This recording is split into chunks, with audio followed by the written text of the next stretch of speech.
Molly's teenage sisters believe they're haunted by a poltergeist. I was going to ask the same question as I asked earlier. How many voices are there? 600. 600 the voices. I know the joke. How many really are there, Margaret? I think so far we've had 10 Three. Sensible voices, but the rest of the names are absolute rubbish.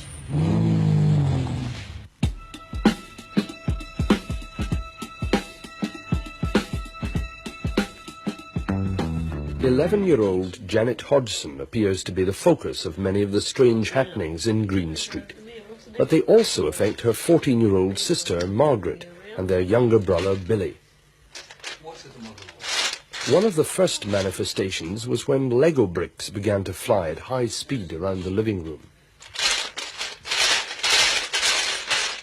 How does it feel to be haunted by a poltergeist? It's not haunted.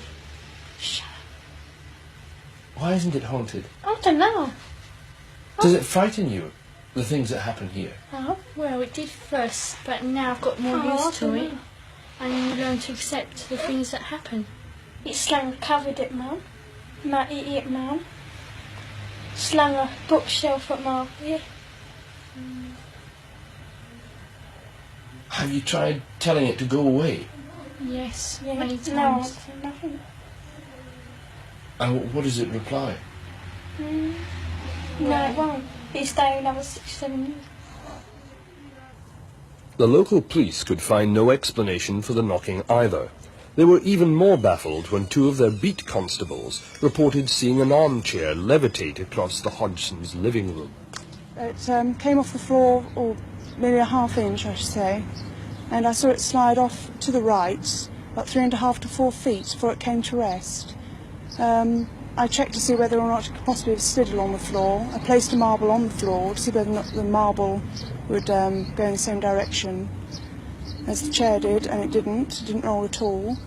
I checked for wires under the cushion of the chair, and I could find no explanation at all.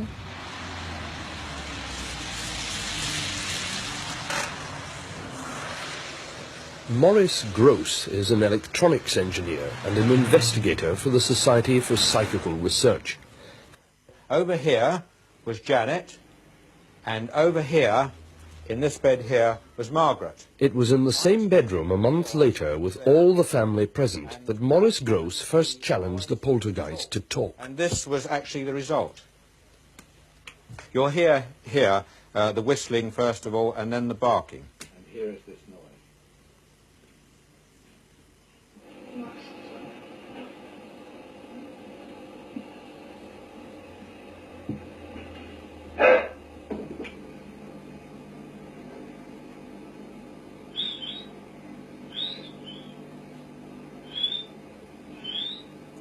The barking here is quite extraordinary, actually.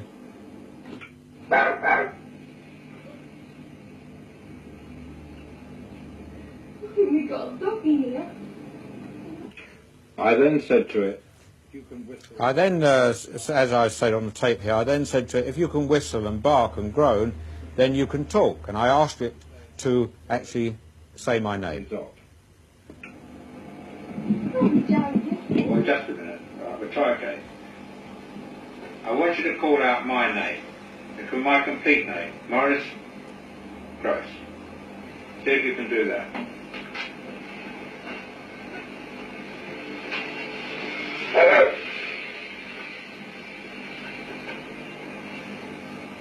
Hello.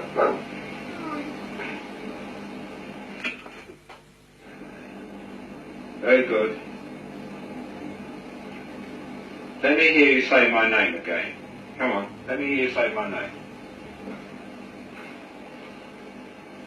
Come on, my name's Maurice. Let me hear you say it. Maurice.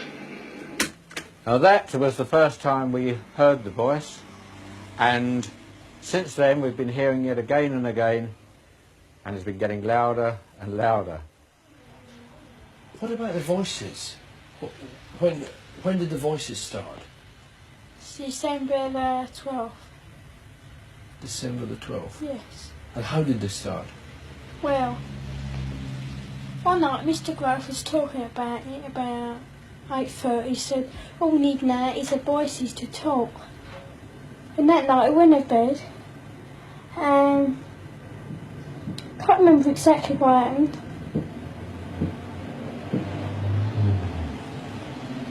And What's that knocking? yeah, That's, can hear it now. I was doing that yesterday morning and Peggy was on her own. So she come in to us because it wasn't her, she come in. We sat together and we heard it. And I counted down my knocks and there was 14 altogether. And it's doing it again now. That was 3 knocks just now. Yes, it goes in 3s and 2s. how we first got contacted, this was when Mr. Grove said, if there's anyone there, knock twice with yes, and if not, one for no. I wonder if we did that now, whether it would answer. Is anybody there?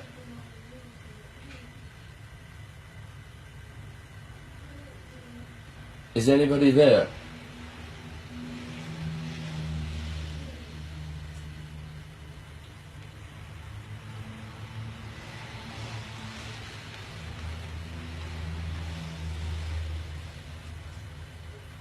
Nothing. No. It doesn't always do it to order. No, it doesn't. It goes in spasms. Like we're talking now. It may not now, after you've said that, but it won't do it when you want it to, straight away. No.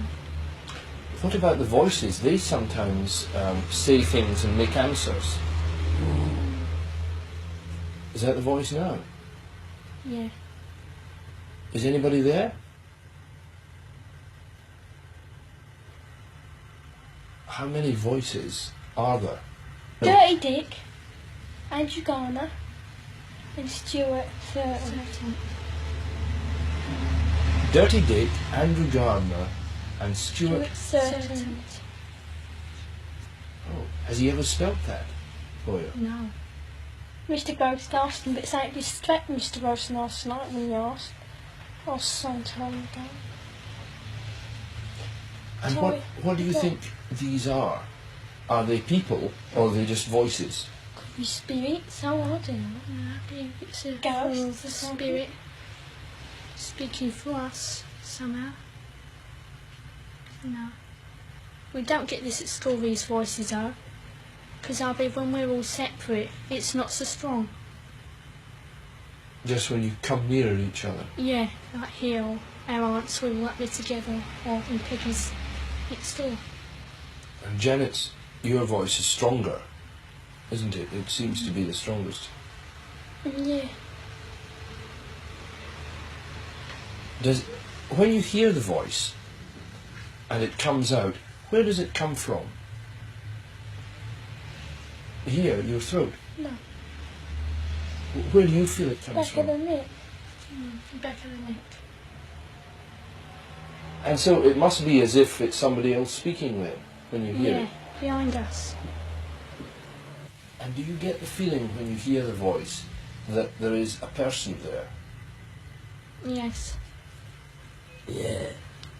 And do they tell you much about themselves? Not really, no.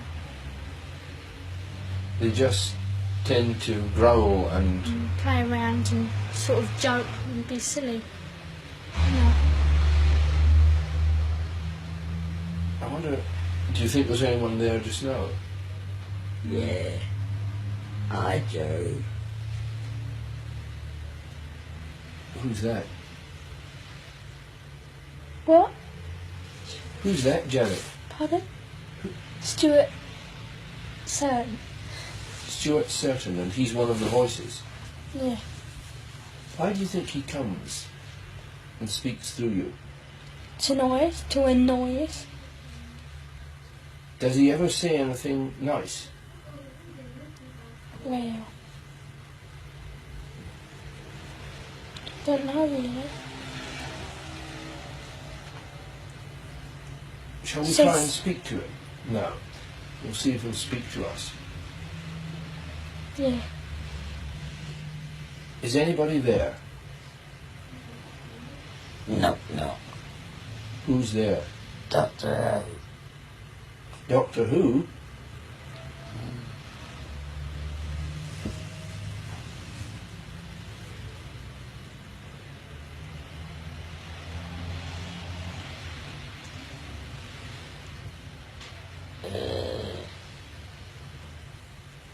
Goose Chasers here.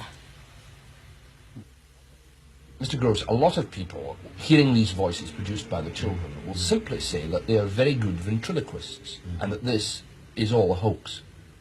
How would you react to that? Certainly not.